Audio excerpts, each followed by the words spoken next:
Hello and welcome, ladies and gents. Here is BoatBrew.com, and now this is our special Magic the Gathering podcast. And today we're going to cover a bit of standard meta game, but mostly impressions from Fate Reforged for Limited, and also a few words about the recent bannings.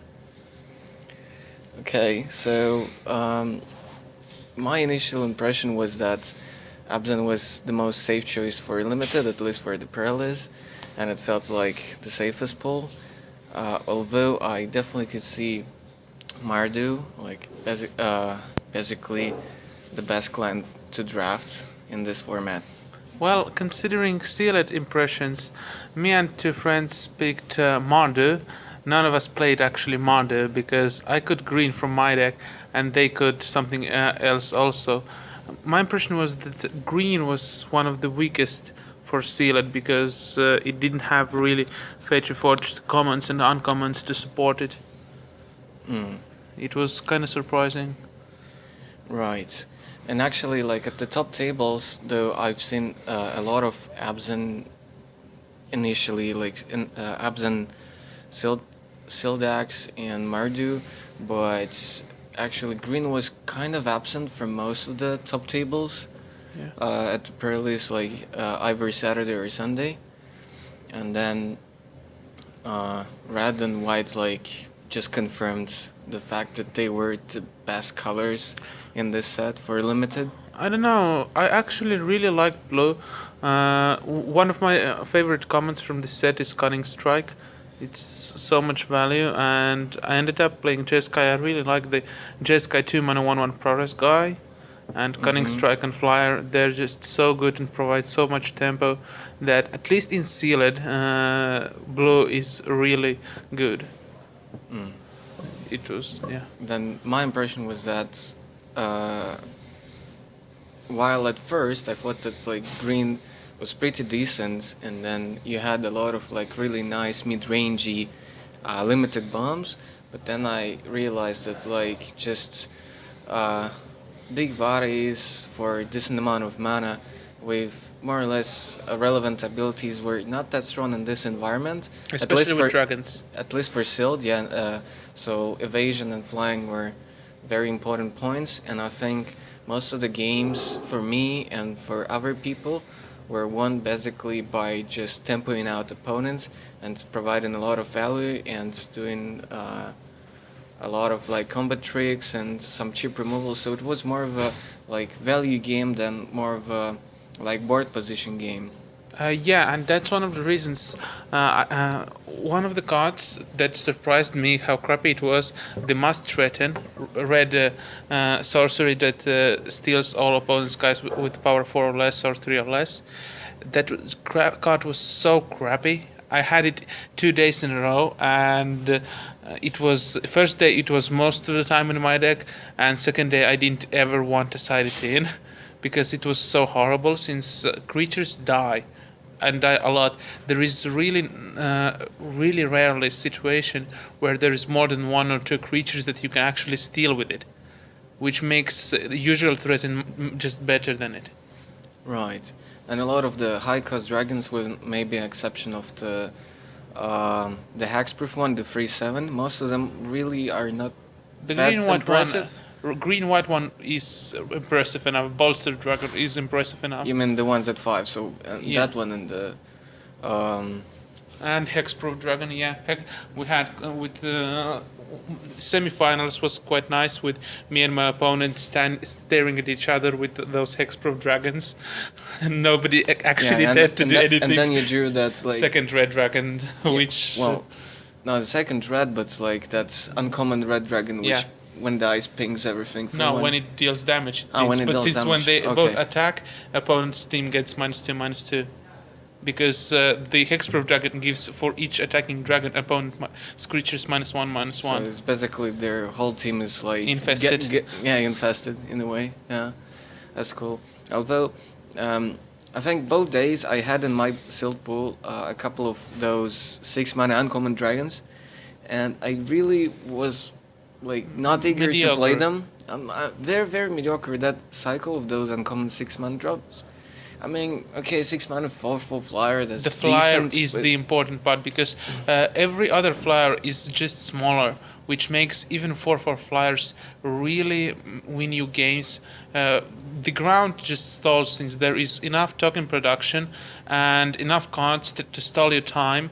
I actually think I was at one health, one game like a few turns, just jumping with tokens and then just win with flyers.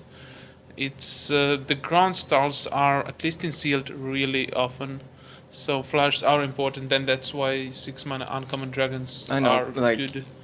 my impression was that the format was so tempo oriented and really quite fast.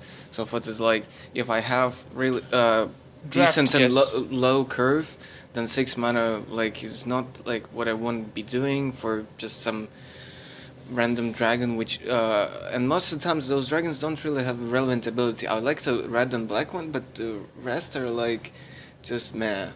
The white one doesn't let your opponent like doing anything during your combat step. Well, during your combat, well, Well, they were that's irrelevant. The green one just blows up the non-creature permanent. That's also most of the time irrelevant, and it only does that when it dies. And then the blue one mills for 4, and it's like just well, well. not that As I amazing. said, the abilities may not be impressive, but for 6 mana, 4/4 flying and flying are pretty impressive good. for Okay. sealed because the might have a games point there. usually tend to last that long. If the decks are of equal quality, if somebody just opens a siege, they can overrun you with it. But when your decks have same quality in sealed, those dragons are good enough. For draft, they are probably slower, but for sealed, which is slightly slower format than draft, the dragons, my opinion is you want a few 6 drops, and dragons are next best things to some like you can get. Well, rares are better, some 6 and but if we're talking about the ones you're getting, then dragons are okay.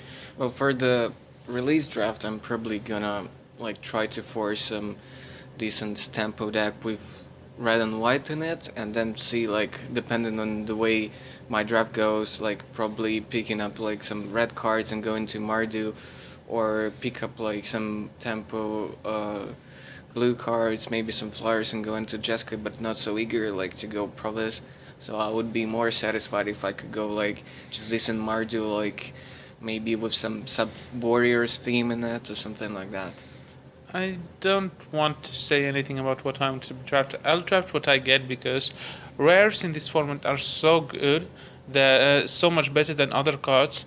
Then I have a feeling that building your deck around rares is gonna be feasible, at least in release draft. Afterwards, I'll see what happens. Yeah, because you get 2 Fates Reforged in this like release draft, but then it's only one pack of Fate. Yeah, but it's still quite like rares are really good. Usually, okay, you can get time walks, but if you get good rares, then it's then you want to be playing them. Alright, so for standard, I guess I'm just gonna continue like playing my deck, which is Absorbing Matter, and I'm just substituting like my 2 Doom Blast in the board with a couple of Ugins, and that's pretty much it. Like the rest of the cards I like maybe, but at this point I cannot say for sure that I want to play them. But I guess the only like biggest change we will see is that the Seekers of the Way would be replaced in the Jeskai tokens deck with the new like 2-drop, and that would be pretty much the only change, I think. Well, probably, likely. The one which Yeah, like yeah, lifelink and gives lifelink to spell and so on. Yeah, it's hard to say. At least, quite probably yes. I want to test with them, but it's not like the deck has that many bad matchups. Like the Sultai is bad, and it's the new 2-drop doesn't help much. But if you have a burn spell and that, you can technically force opponent to have removal, or he dies to your burn. Okay, but I think my point is that that's pretty much so far the only card you would probably want to change with regard to the new set in the Jeskai tokens deck. There is a sideboard. Magma Spray would be replaced by New Shock, I think. because magma spray doesn't go to head. Oh yeah, that's probably another thing. But outside of that, I don't see like any other changes. And then for the Sultai whip deck, I think that Delph creature, which for 4 mana basically regrowths you like every turn something, is it might be that instead of just playing one Soul of Innistrad in that deck and one more in the sideboard, you might want that guy as a one-off in the board. Because okay, Soul of Innistrad is probably a better main deck card because you get the value out of graveyard. You kind of like get graveyard as your extra card dimension source, and you get 3 guys back and so on. But this guy kind of provides like value all the freaking time, and you can get spells with it back. But it's kind of unstable. But on the plus side, you can most of the time just delve a bunch of cards thanks to Satyr and the Commune of the Gods or Sidisi, and then play him for like 1 or 2 mana and have a 4/5 body. My opinion on that guy is slightly different. You see, Sultai Reanimator, like your and Abzan Reanimator, both decks draw away quite a lot of cards. And when I played Reanimator, I had a feeling that, okay, my whip goes away. I'm kind of irritated. I want something more from the deck than just throwing away my win conditions that I cannot get back. That's why I prefer still Soul of Innistrad and Souls, because when you throw them away, you can still get them back, the effect from them, without needing reanimation spells and other cards. Oh, That's why I like Black Soul. What was the name? Black Soul? Soul of Innistrad. Yeah, Innistrad. That's why I like that much more than this guy. But I like that guy in, for example, Abzan mid-range standoffs. Yeah. You're really basically glad to get anything because all the cards in Abzan have so much value, and you can get them back for what it was for green mana. So yeah, you don't have to pay white in there. Oh, pay blue in there. So I think So if you're not playing souls, if you're not reanimating as much, throwing back as much in grave, you really like him still. Yeah, and this guy like can get you back like some spells or lands or whatnot.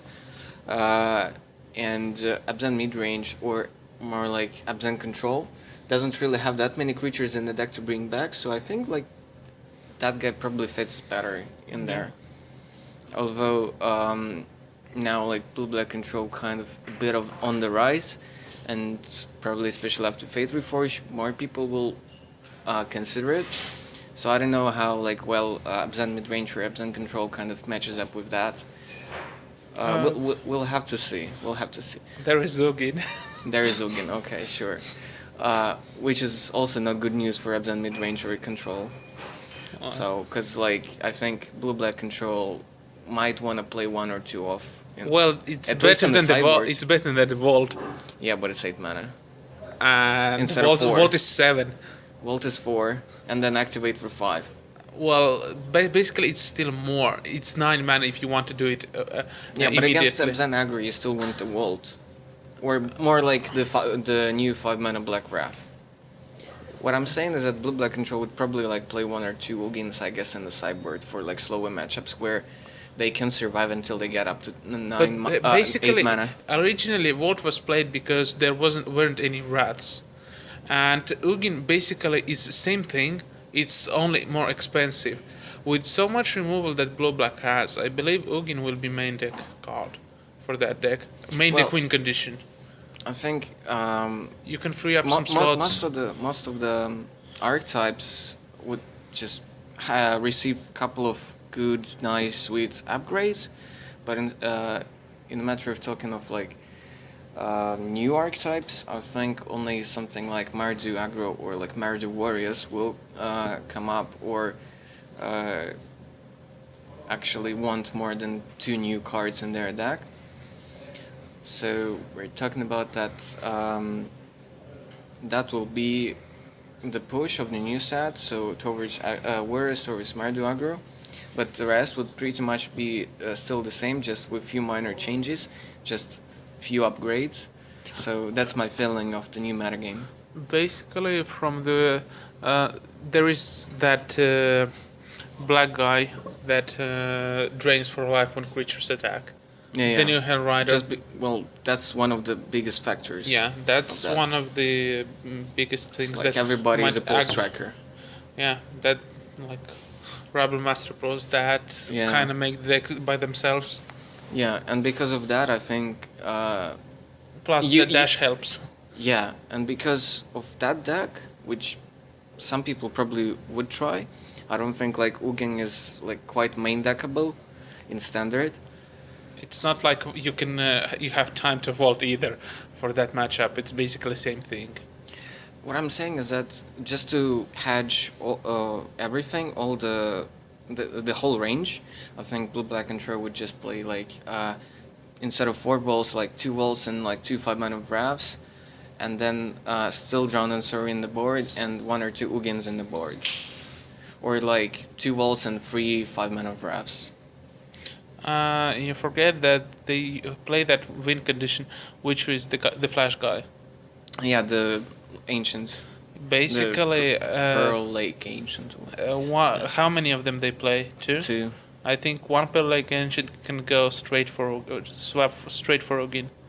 Well, the problem is like ancient has flash, can be countered and immune to all removal, and it's immune to downfalls and stuff.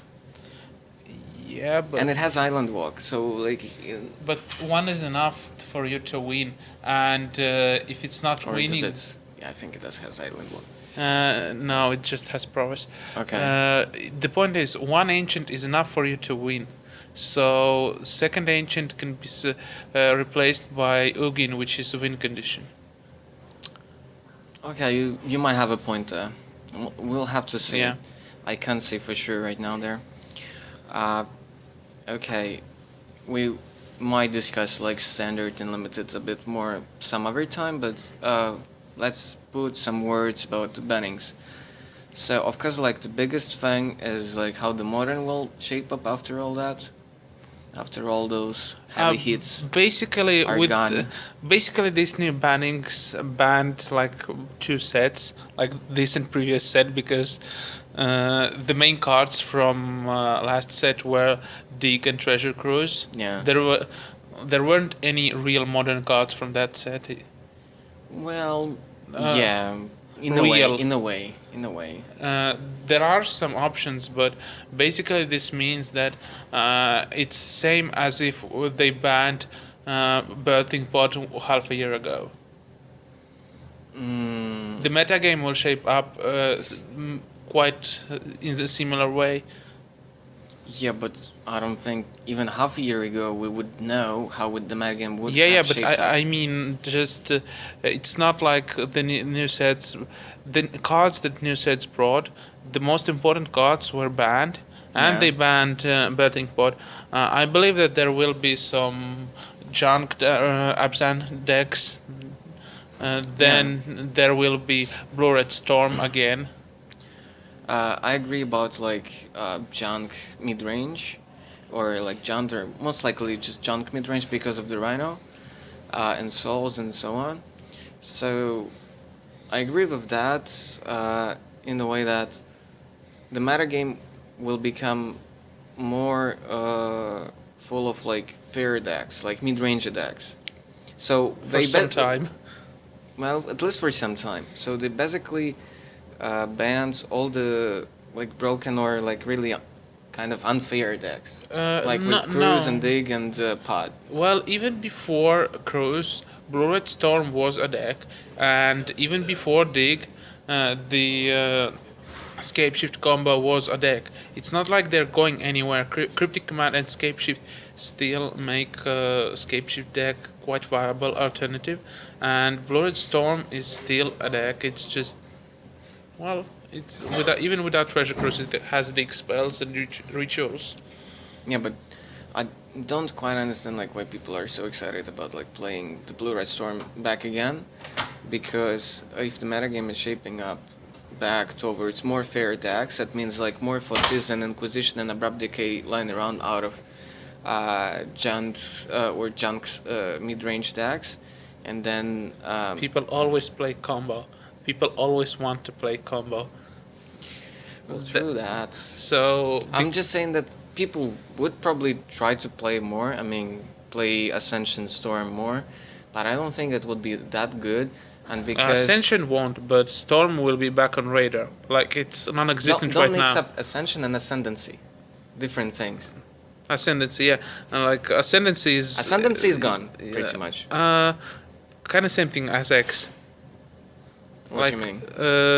It's basically gone, but somebody might try to play something similar. No, like you don't. It's basically gone, yes. Okay. And Ascension Storm. And I think we would see like more relics of progenitus like in the sideboards, because then it will be about people playing like maybe decks like Living back again, and more blue white red mid range with snapcasters and stuff like that. So I think like relic, even though it should have been more common in the sideboards in the past few months, but I think now it will come back in. And then Ascension is like really not happy about that. People still play those decks, even when it was.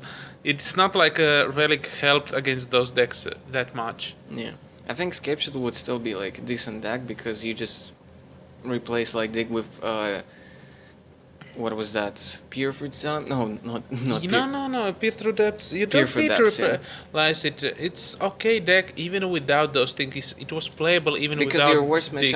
matchup in Ascendancy combo is gone. And then Delver deck, which is like a deck with counters and very fast clock and so on, and so much card advantage, is also pretty much gone. There is telling time, So, by the way. There is telling PL. time, but I don't know. I feel like you want to dig deeper, and instead of telling time, you still want to play the. That's. What was the name? Damn it, I forgot it again. Peer through depths. Peer through depths, right. Yeah. And then my other thoughts were that Blue Black Fairies might get better, because Delver, a tempo deck with a lot of burn spells, is gone. And I have then to Ascendancy remind combo you is gone. that Blue-Red, every Blue-Red is still playing Electrolyze, and Scapeshift has more room for Electrolyze, and Red-White Control still plays Electrolyze, and that card destroys fairies. Right. Okay. That's some valid points. Then I think Burn got a bit better. Because there will be no Delver, no Ascendancy combo, so less Chalice of the White Line around, and less Firewalkers maybe, because Delver's gone, there is only Burn left. So there will be like less of Firewalkers and stuff like that. By the way, there is just, with this new guy, the Monastery, lifelink 2 mana 2/2 guy, lifelink. Do you think it's modern viable? Actually, first of all, the copy ability gives you a chance to get Infi mana, as usual. Ritual or what? How would you do that? From the Devotion land. Like So there you was have is that a Guild Mage combo, remember? Oh, that's just way too fragile. Yeah, but unlike Is it Guild Mage, this is actually playable by itself. Which makes it, and burn spells are playable by themselves, which makes some kind of combo deck a potential. Well, anyway, standard has ascendancy Yeah, but combo. then like in that deck you have so much requirement for the color mana, and then Nixus. I'm is just like, pointing out that there is a possibility for that deck. Like Ascendancy is also under the radar for standard, because nobody expects Ascendancy. in standard. Yes. Everybody does. Like Jeskai tokens is like Well, a pretty big force. I like mean for combo. 1.5 months at I least. mean combo, not tokens. Combo. Well, people know about that as well. Yeah, they know, but nobody plays it. That's what I'm saying. It's kind of under the Because radar. it's inconsistent and very fragile. Yes, it doesn't mean that the dex doesn't exist. So And what's your point? My point is that it might surprise people, like Dredge in Legacy. It may not be consistent, but it might surprise people and win some tournaments. It's combo deck which can win out of nowhere. And you really can't do anything about Sylvan Carrots in that deck, which just provide you with infinite mana. So you have to remember about that deck. Yeah, but now like you have the 5 mana ref for like blue black control to wipe the board. Yeah, how well, true, but it's still win out of nowhere in a deck with outsizes. Yeah, and blue black control like plays at least some Thoughtseize I'm main not deck. saying it's a good deck. I'm not saying it's tier 1 deck. I'm saying it's a deck that can come out of nowhere and win some tournaments just because nobody expects it. It's not like they don't expect it; they don't expect it to be good. Yes. let's Still, my point. let's Still, define it there yeah. more precisely. Still, so back to modern. Is Red Green Tron better after the bannings? Well, Red Green Tron was like very happy to play against Pod because it was like very awesome matchup for Red Green Tron, but Blue Red Delver, what can I say? Well, probably also cache matchup because of main deck Pyroclasm and stuff. So I don't know, but what decks would kind of replace we those might- two by the at the way, top tables? We might see some Deceiver XR combos back since.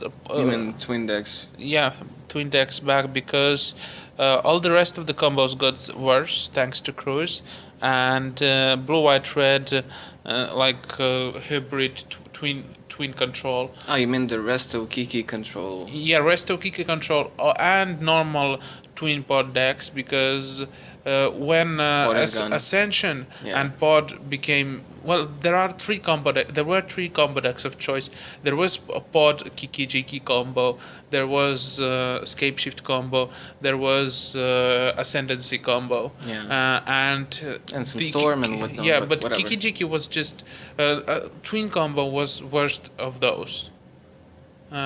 Because it was easiest to disrupt, and True. now with the Ascendancy getting banned basically, and Pod getting hammer and Scapeshift getting worse, we might see some Splinter Twin combo decks back. Well, that was kind of a no-brainer for most people, I think, once they saw the bannings. That twin should be now dominating tournaments. And You didn't mention that. well, I didn't, but it was considered kind of an obvious thing that twin decks would be on the rise and actually scare a lot of people. But this is kind of one of the really expected consequence of the bannings. So that's why I kind of didn't mention. But okay. I just don't think it will be like that dominated, but No, it's not. It's going to be probably for a few tournaments. Then people will discover new decks, and right. I think Affinity would also be pretty strong in the new metagame. possibly. But what people would rather play at the next upcoming Pro Tour, which isn't Modern? So that was the biggest kind of crazy consideration, because you had the Modern Pro Tour on the horizon, and then everybody was not sure what to play because there were bannings coming up, and a lot of people were expecting that all these broken blue cards would get banned. But now you can't even play Pod, which a lot of pros were enjoying for quite some time. Well, anyways. So last words Last for this words. episode. No idea what modern seems. I'll be playing Scapeshift because it didn't lose that much.